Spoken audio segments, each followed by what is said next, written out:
Euzu billahi mineşşeytanirracim. Bismillahirrahmanirrahim. Elhamdülillah ve salatu ve selamu ala Resulillah.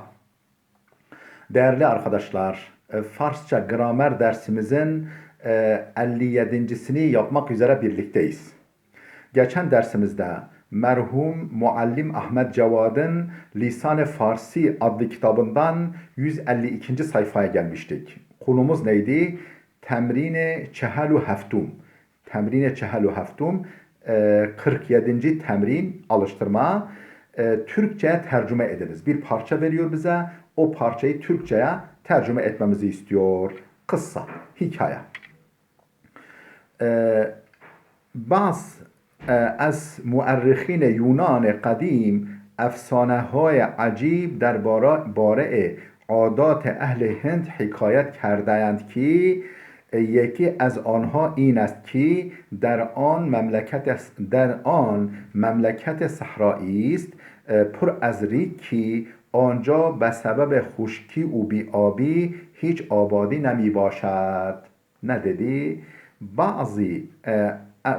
بعضی از مورخین Yunan kadim, bazı eski Yunan tarihçileri efsaneهای acib efsaneler, ilginç, tuhaf efsaneleri derbare adat ehli Hint ahalisinin adetlerine ilişkin ilginç, acayip efsaneleri hikayet kerdehend ki anlatırlar ki yeki az onha in est ki o hikayelerden bir tanesi şudur ki der an o hikayede şu geçiyor. O hikayede memleket sahraist bir sahra memleketi varmış. Yani çölden ibaret bir memleket varmış. Pür ezri ki çok yani kum dolu bir sahra memleketi varmış ki anca به سبب خشکی و بی‌آبی هیچ آبادی نمی باشد. Anca orada o kumla dolu çölde bir sebebi huşki, kuraklık sebebiyle ve bi'abi, susuzluk ve kuraklık sebebiyle hiç abadi nemi başad. Hiç ev yok, yani bayındırlık yok, imarat yok, hiç yani yerleşik yerleri yok mu, yerleşim yerleri yokmuş o çölde. در آن بیابان هولناک مورهای عظیم یافت می شود که از سگها کوچکتر اما از روباها بزرگتر می باشند. در آن بیابان هولناک o korkunç çölde murhay azim yaft mi şevet. Büyük karıncalar bulunuyordu. Büyük karıncalar bulunuyordu ki es-sekha küçükler köpeklerden daha ufak ama az rubaha buzuruklar mi başand. Fakat tilkilerden daha büyük, köpeklerden daha küçük ama tilkilerden daha büyük idiler o karıncalar. این مورها زیر زمین منزل میگیرند به طوری که زمین را کاویده ریگه ها را بیرون میریزند. Ne dedi? این مورها o karıncalar zir zemin menzil migiren yani yerin altında menzil yani yuva edinirler. Yuva edinir. Zir zeminin yer altında menzil migiren yuva edinirler. Be tavri ki öyle ki zemin ra kavide yeri kazarken yeri kazıya righa birun mirizend. Kumları dışarı atarlar. Yerleri kaza yani yuva yapmak için hani karıncalar da normal karıncalar da yapıyor ya o toprağı yuva kazarlarken toprağı yeryüzüne çıkarıyorlar. Birun mirizend به همان قسمی که مورهای عام عادی یعنی مورهای در سایر ممالک چنین میکنند. به همان قسمی که yani aynı murhay am yani tıpkı diğer normal karınca türü gibi diğer normal karınca kısmı gibi türü gibi Der sair memalik, diğer memleketlerde işte normal karıncalar çuni mikunand. Yani aynen diğer karıncaların diğer başka memleketlerde yaptığı gibi. Yani onlar da yer altında yaşıyorlar, yuva kuruyorlar. Yuvalarını açarlarken efendim o toprağı, kumu dışarıya atıyorlar, döküyorlar. پس از هنودی که عازم این می باشند در پی آن طلا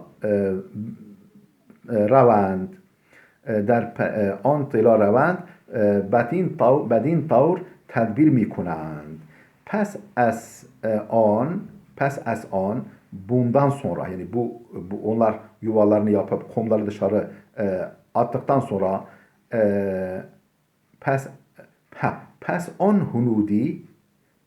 hunudi ki işte Hintliler azime in mi başand. Efendim azime in mi başand. Oraya azmediyor, oraya doğru gidiyorlar. Der pe an tıyla biravand. Efendim o gitmelerinin yani sebebi ne? Neyin peşindedirler? Altın toplamak. Altın peşindedirler. Bedin tavır tedbir mikunen. Şu şekilde efendim plan yapıyorlar. Bedin tavır tedbir mikunen. Şu şekilde tedbir yapıyorlar. Yani plan yapıyorlar.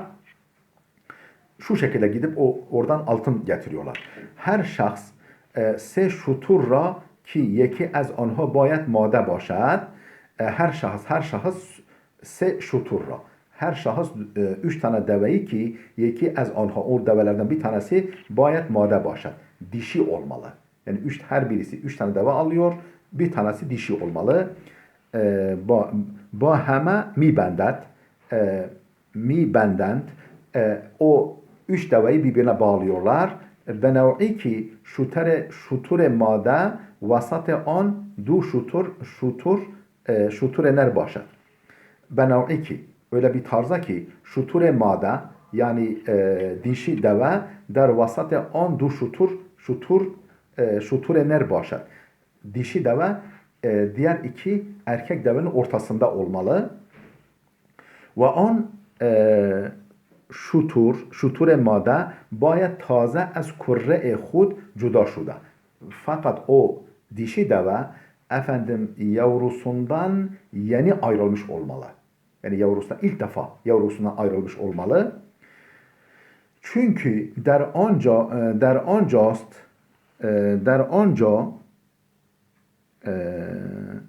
an halet çünkü o durumda şuturha alel husus tiz rav hastand. Çünkü o durumda develer özellikle hızlı gidiyorlar. Çünkü yavrusundan ayrılmış, bir an evvel yavrusuna kavuşmak isteyecek. Onun için hızlanıyorlar. Çünkü der an halet o durumda şuturha develer alel husus özellikle tizrav hastand. Özellikle o durumda develer hızlı koşuyorlar. Aqayeşan suvar an şutur made mişevet.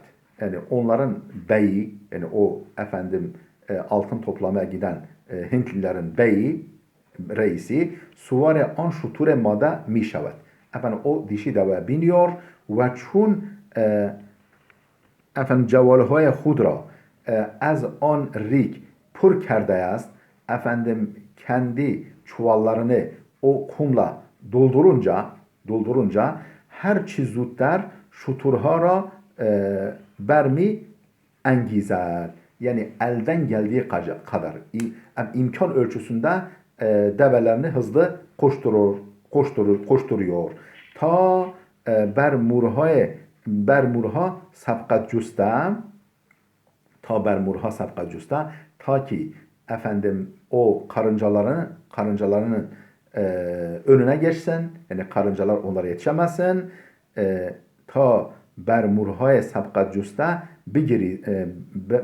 begirizend yani onlardan kaçabilsin, onlardan kurtulabilsin ki mebada on murha akbe anha davide ta ki yani o onların peşinden arkasından koşan karıncalar onlara para kunand aman ha onları parçalamasın diye.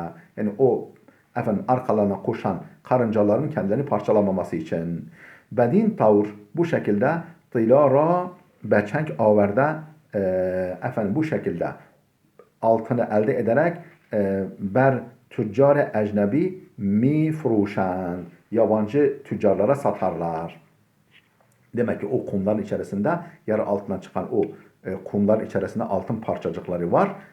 Onları çuvallara doldurup daha sonra altın ayıklıyorlar. Altını onlardan seçip alıyorlar. Farsçadan Türkçe çevirdik. Şimdi de temrine çehelu heştu. 48. temrin hikaye. Yine bir hikaye var. Bu defa Farsçaya tercüme ediniz. Bu hikayeciyi Farsça tercüme etmemizi istiyor. Okuyalım, sonra tercüme edelim. Yani okuyup tercüme ediyoruz. Diyor ki, Nevbete hilafeti Ömer ibn Hattab Nevbete hilafeti Ömer ibn Hattab geldiği zaman Nevbete hilafeti Ömer ibn Hattab geldiği zaman yani Hattab oğlu Ömer'in hilafet zamanı geldiğinde Cenab-ı Selman Farsi'yi Şam biladından bir şehrin hakimi tayin etti.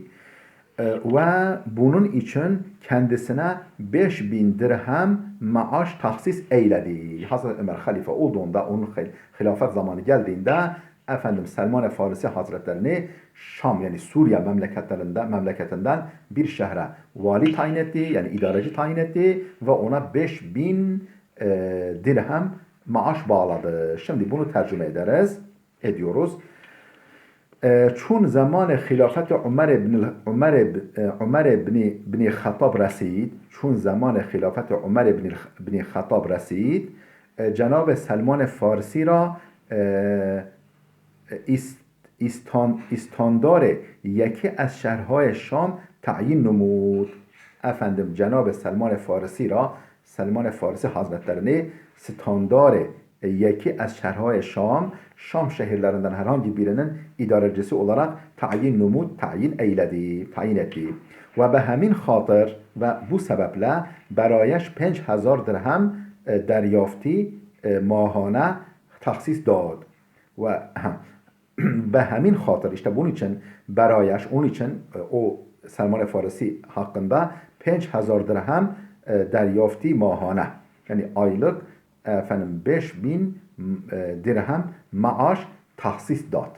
Tahsis etti, tahsis olarak verdi, tahsis eyledi.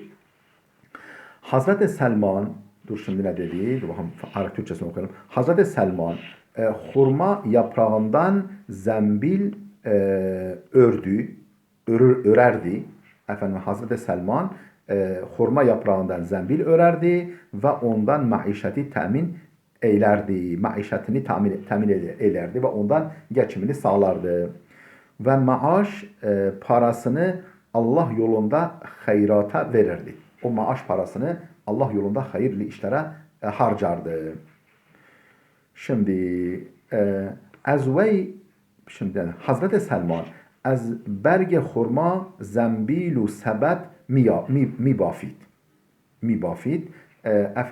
Hurma yaprağından zembil veya sepet mibafid örerdi ve az an ruziye hiş ra ferahem minumud. Ondan geçimini toplardı, geçimini elde ederdi ve deryafti hudra kendi maaşını da derrah huda hayrat mikert. Allah yolunda hayır ederdi. Yani harcardı, hayır yolunda infak ederdi. Peki ona sordular. Niçin maaş parasından yemiyorsun buyurdu. O şöyle buyurdu. Korkarım ki onu lezzetli mekulata sarf edersem, korkarım ki o maaşı lezzetli yiyeceklere harcarsam, onları satın almak için harcarsam onların lezzeti nispetinde ifaya ubudiyet edemem. O aldığım gıdaların lezzeti oranında, ilk ölçüsünde ibadetimi ifa edemem. İfaya ubudiyet edemem, ibadetimi yerine getiremem ve hesabını vermekte iktidarım olmaz. O maaşın hesabını veya işte o maaşla aldığım gıdaların hesabını vermeye gücüm yetmez diye cevap verdi. Şimdi cevap okuyalım. Az vay purside şut. Ona şöyle soruldu. Çera از دریافتی خود نمیخوری. Neden maaşından yemiyorsun? Fermud. O şöyle buyurdu. Mi tersem ki eğer on ra der lezzet hurak sarf numayam, eğer onu yiyecek yani lezzetli yiyeceklere harcarsam ve endaze an lezzet, o lezzetler ölçüsünde, o aldığım lezzetli gıdalar ölçüsünde encam bendegi نتوانم و توان حسابدهی را نداشته باشم. لذت انجام بندگی نتوانم. اندازه آن لذت انجام بندگی نتوانم. Yani kulluğumu gerçekleştiremem. O lezzetler oranında ve tavan hesap dahi ra nedaşte başam ve hesap verme gücüm olmaz. Yani ahirette bunun hesabını vermek takatım yetmez. Peki son satır. Allah korkusu imanın kemali ve ifai hayrat onun cemalıdır. Allah korkusu imanın kemali. İmanın kemali nedir? Allah korkusudur. Ve ifai hayrat, hayır ifa etme, hayırlar yapma onun cemalidir. İmanın güzelliğidir. İmanın kemali Allah korkusu, imanın cemali de hayırlı işlerdir. Şimdi efendim ters az Huda. Ters az Huda, Allah'tan korkmak, kemale iman ve encam nikiha zibay an است ve efendim iyi işleri yapmak ise onun güzelliğidir. Yani imanın cemalidir, güzelliğidir. Değerli dostlar, burada dursun. Gelecek dersimize kadar Allah'a emanet olun.